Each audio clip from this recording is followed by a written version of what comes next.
படி பூஜை செய்யணும். எதால கட்டணும் தெரியுமா? வெள்ளியாலையா? பொன்னாலையா? மண்ணால.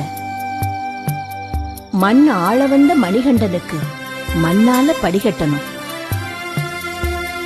18 படியோனுக்கு 18 சாமிகள் சேர்ந்து 6 கன்னிசாமி, 6 மணிகண்டசாமி, 6 குருசாமி, 18 சாமிகள் சேர்ந்து பாத யாத்திரை போய் 18 கோயில் வாசல்ல மண்ணெடுத்து 18 படி செஞ்சு படி பூஜை நடத்தினாதான் குறையும் நீங்கும், மண்டபமும் நிற்கும்.